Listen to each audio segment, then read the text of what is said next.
शिव महापुराण की कथा कहती है, भगवान शंकर का चरित्र कहता है कि जिस बच्चे को, जिस मनुष्य को, जिस स्त्री को, जिस कन्या को, जिस बेटे को, बेटी को, बुजुर्ग को, महिला को, पशु को, पक्षी को, जानवर को, जलचर को, थलचर को, किसी को भी अगर शंकर जी की पूजन करना नहीं आए, आड़ी टेढ़ी भी कर देगा तो भी शंकर भगवान उसको स्वीकार कर लेंगे और शंकर उसको वर प्रदान कर देंगे। श्री शिवाय नमस्ते। शिव उसकी पूजन को स्वीकार कर लेते, शंकर भगवान उसकी पूजन को स्वीकारते।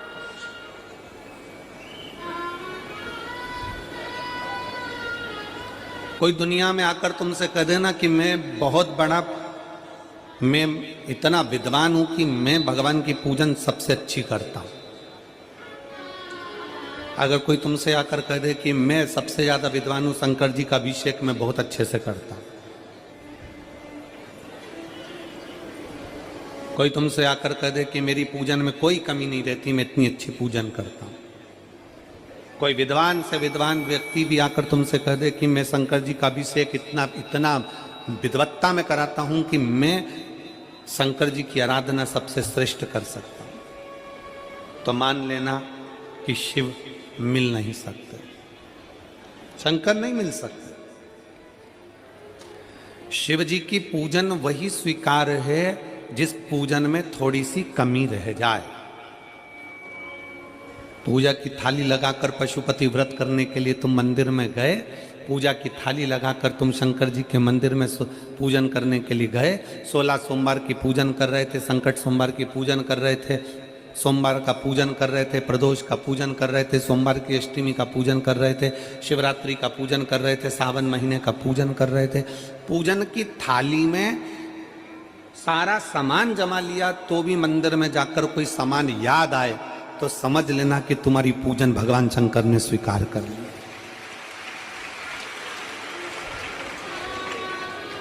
और मुझे विश्वास है मेरी जीजियों पर, मुझे विश्वास है मेरी बेटियों पर, मुझे विश्वास है मेरे बेटाओं पर और मेरे जीजाओं पर। मेरी जीजियों ने, मेरे जीजाओं ने, मेरी बेटियों ने कभी तो मंदिर में पूजन करी होगी। बोलो करी कि नहीं करी किसी मंदिर में जाकर पूजन? जम के बोलो जरा, करी है ना? और आपकी पूजन की थाली में, आपके पूजन की थाली में कुछ ना कुछ कमी तो रही होगी ना। कभी माचिस रह गई, कभी दिया रह गया, कभी अगरबत्ती रह गई, कभी कंकु लाए थे कंकु रह गया, कभी चंदन रह गया, कभी कोई जनेऊ रह गया, कभी सुपारी रह गई, कभी कोई प्रसाद रह गया। फिर याद आया मैं तो ये घर छोड़कर आ गई, मेरे घर पे रह गया, अब क्या करूं? शंकर जी की कथा कहती है कि शिव उपासना में अगर तुम्हारी थोड़ी सी कमी रह जाए, समझ लेना कि शंकर जी ने तुम्हारी उपासना को स्वीकार कर लिया। और यह केवल तुमसे ही मतलब नहीं है,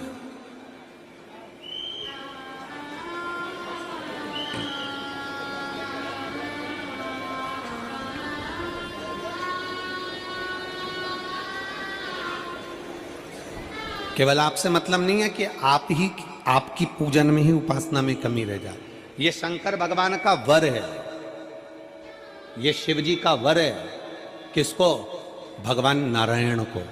जिस समय पर नारायण ने संकल्प लिया था कि सावन के महीने में 108 कमल के पुष्प रोज समर्पित करूंगा। सुनिए कथा सबने, 108 कमल के पुष्प भगवान नारायण ने संकल्प लिया कि मैं भगवान को रोज दूंगा। रोज 108 कमल के पुष्प मंगवाते देते। सावन का आखिरी दिन था,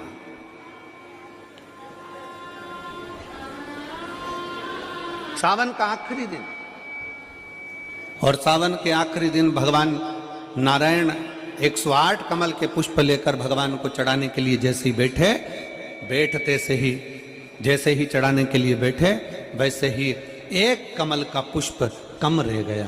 लक्ष्मी जी से कहा जाओ जल्दी से कमल का पुष्प लाओ। लक्ष्मी जी कमल का पुष्प ढूंढती रही, नहीं मिला।